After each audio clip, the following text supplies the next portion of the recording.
आपके दिशा शून्य ज्ञान को सच्ची दिशा की तरफ मोड़ने वाली स्व विकास की सच्ची जीवन दृष्टि की अति संक्षिप्त प्रस्तुति। हम इस अति मूल्यवान जीवन का कैसे उपयोग करते हैं?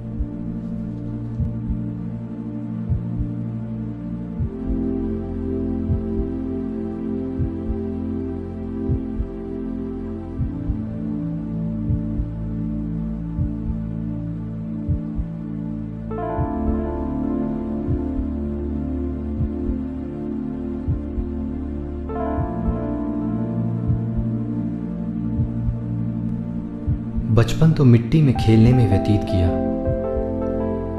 खिलौने खेलना या सिर्फ खेल कूद करना यही जीवन नहीं है, ऐसा इस मोड़ पे हमें महसूस होता है और हम नई तमन्ना से आगे कदम बढ़ाते हैं। जीवन के इस मोड़ पर हमें महसूस होता है कि सिर्फ घूमने फिरने में समय व्यतीत करना ये कोई समझदारी की बात नहीं है। Now this is the time कि मैं अपने करियर और अपने फ्यूचर के बारे में कुछ करूं। मैंने प्रबल पुरुषार्थ करके और बहुत समय देके ये डिग्री प्राप्त की है, लेकिन अगर ये डिग्री से मैं सत्ता और संपत्ति हासिल ना कर सकूं तो डिग्री क्या काम की? उसके बिना तो मेरे कई साल व्यर्थ ही माने जाएंगे। हर जगह आगे रहना जरूरी है तो ही मैं सुखी हो पाऊंगा। I have to stay ahead in competition. पूरी जिंदगी मैं भागता रहा हूं, मुझे मालूम ही न पड़ा कि मेरी जिंदगी की दौड़ खत्म होने से पहले जीवन के अमूल्य वर्ष ही खत्म हो गए। मुझे मेरी फैमिली और अपने लिए कुछ समय देना चाहिए। जिन लोगों के लिए मैंने अपना पूरा जीवन दिया, उन्हीं को मेरे लिए ना ही समय है ना ही मुझ में इंटरेस्ट। मैंने मेहनत करके आखिर क्या पाया, और क्या ये सब मेरा होकर हमेशा मेरे साथ रहेगा? क्या मैंने जिंदगी में ऐसा कुछ हासिल नहीं किया जो मैं आगे ले जा सकूं?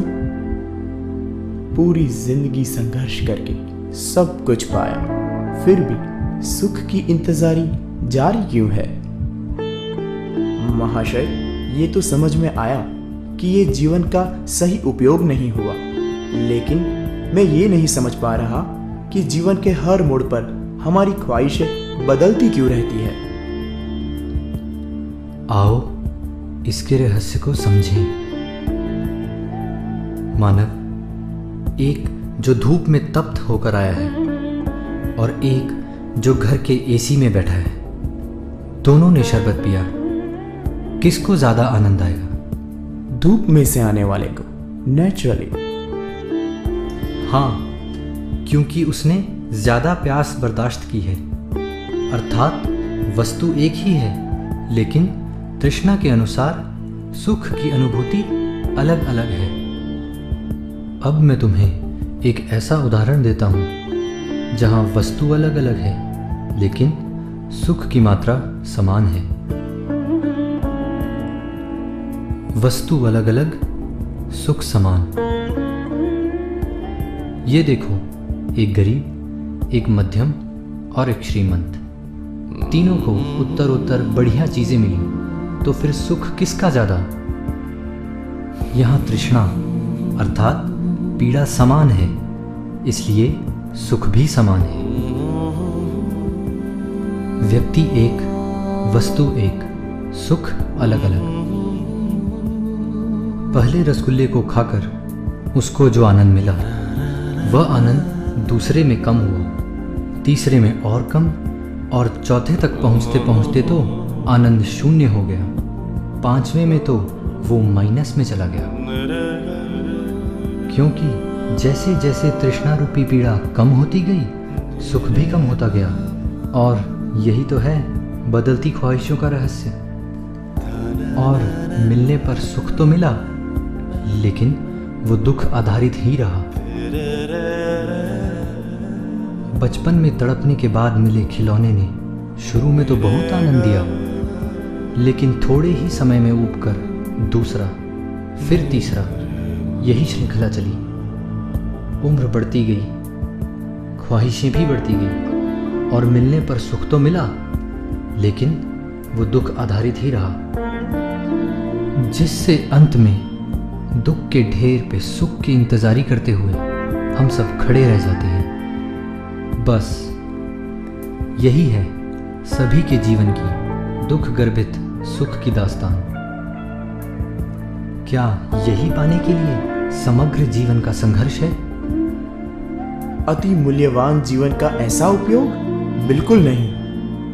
लेकिन क्या ये सब छोड़ देने से जीवन का सही उपयोग हो जाएगा? नहीं, उसके लिए जरूरी है परिवर्तन दृष्टिकोण का। हमने आज तक पशुओं की तरह ही शरीर के वासना विकारों की पूर्ति के लिए ही पुरुषार्थ किया है,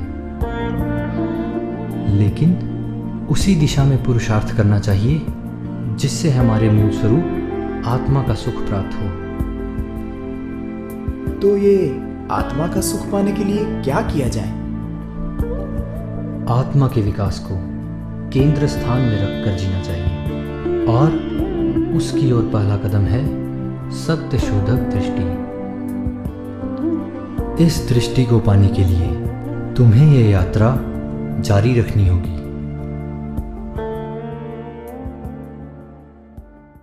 एक चीज मिलेगी वंडरफुल फिल्म का अंतिम भाग इसी विषय को विस्तार पूर्वक लॉजिकली प्रस्तुत करता है। पीयूषम समुद्रोत्थम रसायनमनौषधम् अनन्यापेक्षमैश्वर्यम् ज्ञानमाहुर्मनीषिणः। सम्यक ज्ञान यानी जीवन की दिशा दिखाने वाला दिव्य प्रकाश, भीतर के ताप को शांत कर अमृत की बारिश करने वाला पूर्णिमा का चांद, पूरे विश्व को प्रकाशित करने वाला देदीप्यमान सूर्य। आइए महानुभावों, पधारिए। दिशा परिवर्तक ज्ञान पाने के बाद ज्ञान के 5वें से 18वें सोपान तक के सफर को दृष्टांत द्वारा समझें।